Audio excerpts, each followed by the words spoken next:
I'm Gary and I run a food and cooking, broadly speaking, YouTube channel, and I wanted to take you through what I earned in my first 30 days of being monetized by YouTube, how I got there and what it looks like. I'll reveal all the stats as we go along. You've probably seen a bunch of these videos on YouTube before and I've found them all really interesting, but what I also found is that many of them were piggybacking off a particular viral hit, something that went really well, were in niches that propelled them to many tens of thousands of subscribers. I certainly haven't seen any working with people that have got a nominal amount of subscribers like myself, just under 1,300 as I talk to you now. And hello, and I sincerely do thank you all for subscribing. So first I want to tell you about the requirements for being a YouTube partner. A YouTube partner to most people means that that's when they start earning money for the adverts that appear around your videos. You don't just get these straight away. You have to fulfill certain levels in your channel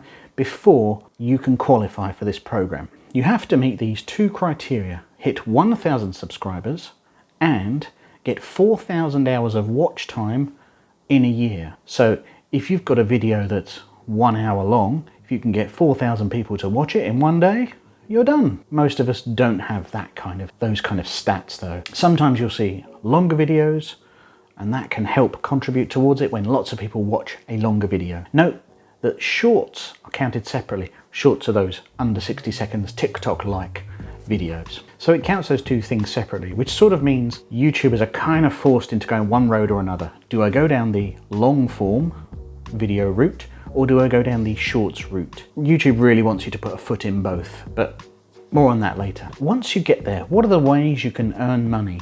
Now, there was an interim tier introduced whilst I was getting there. You have to have 500 subscribers and 3,000 watch hours. And that was a slow crawl for me. At that point, you can get super thanks. That is essentially for people to leave tips on your videos, to create membership levels so people can join or pay to subscribe to your channel and get perks in reward, and also connect up shopping so you can advertise products. But most people are gunning for that full YouTube partnership program where you get a slice of the adverts that run against your videos. I was monetized on January the 11th, 2024. If you watched any of my videos before then and saw adverts, I saw nothing from them. YouTube decided to do that, I think, in 2021 and decided to take all the revenue from that point. It is what it is. I was not terribly happy about it because YouTube are earning money off the back of it.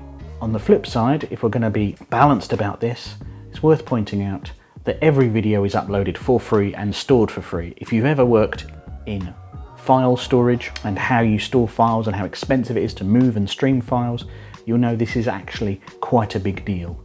I'm not saying they're doing it for love or charity, but part of the bonus is that you can put your videos up there, and that is a relatively seamless and painless process for someone who just wants to upload a video.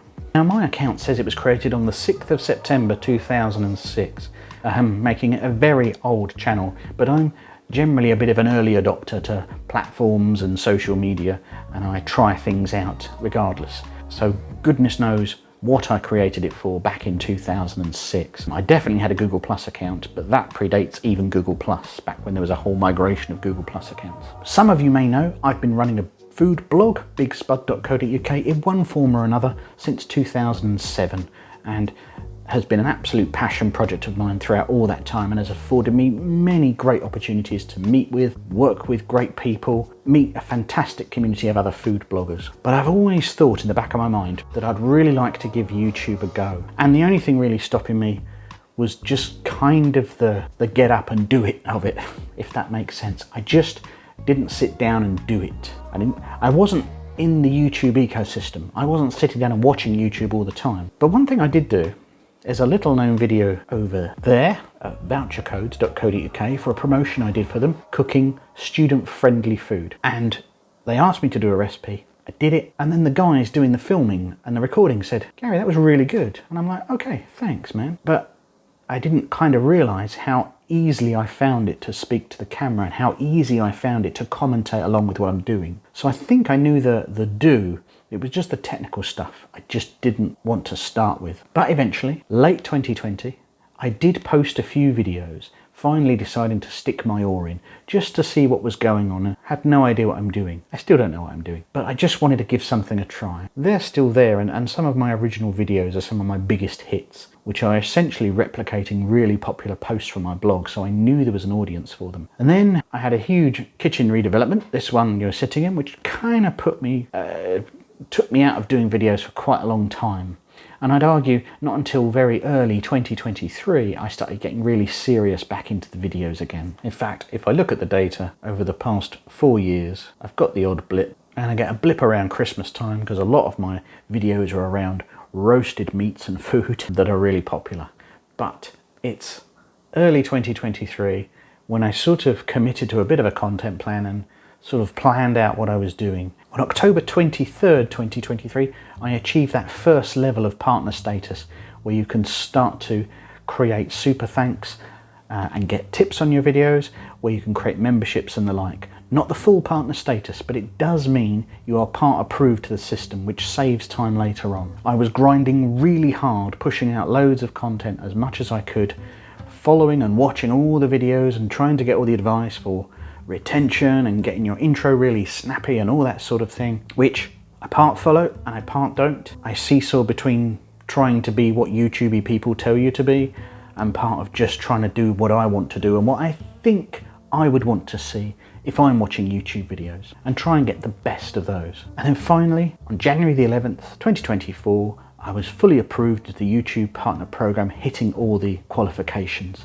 And after applying, it only took a matter of hours to be approved into the system officially. And in the first 30 days, you can see from the chart, it's kind of hitting a very regular level, and it just sort of bounces up and down.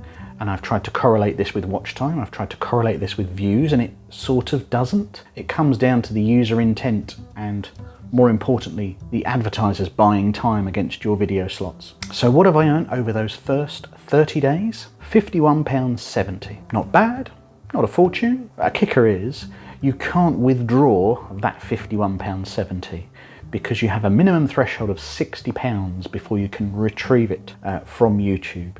It's just one of those things you have to agree to. So essentially I have to get to £60. I think it's $100 on that side of the system before I can retrieve it. Works out about £1.67 a day. Though that figure is climbing, and also I qualified in what is often regarded as the sort of fallow period of the year. Post-Christmas, advertisers don't have the appetites because shoppers don't have the appetites. No pun intended. So therefore I'm not seeing the full benefit of what I can get. How is that broken down? Well, you get the watch page ads, that is the adverts you see around videos. Shorts feed ads, I do have a stream of shorts. I don't put all the focus into it just because it's one more thing to do, and that generates a small amount of money. And then a few kindly memberships also at the bottom of that. Thank you very much. If you'd like to be a member, the details are under the join button down below, and that'll explain other little benefits you'll get, little swanky badge that says you're a member, as well as me putting exclusive photos, content to you in a special members only section. And what content is earning me the money? Well, if we look at the top 5 for that point, and in particular I want to focus on the top 2. If we start at the bottom, number 5, how to cook roast potatoes in the active fry, one of the first videos I ever made, and it's an evergreen piece of content. People are always going back for it. Then a review of the Sage ice cream maker, and then how to cook top rump roast beef perfectly every time, another evergreen piece of content. Then in 4th place, a vacuum sealer machine I bought for Temu. My old vacuum sealer packed up. I decided to grab one off of Temu for under a tenner, and I very haphazardly threw a video together for it. There's lots of advice on YouTube for how you get amazing thumbnails.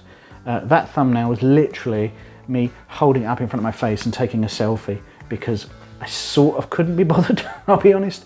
So I just threw that thumbnail up there, and it has brilliant results. And then the number 1 earner, how to cook a T-bone steak perfectly.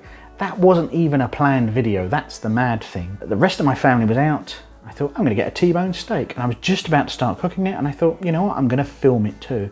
So I just, while I was cooking it, decided to film it very quickly there. I think it's a very short video, only 3 or 4 minutes. The thumbnail is fine and no more. It's literally a picture of the steak. And it's so far proving my greatest revenue driving video. I don't understand how that works. There's other videos. I put loads of heart and soul into and doesn't generate anywhere near the revenue. C'est la vie. So I'd say I gave it about a year's real proper dedicated input into it to grow a cooking channel. Other channels do it faster, other channels do it slower. Some channels find getting the watch time really easy and getting subscribers really hard.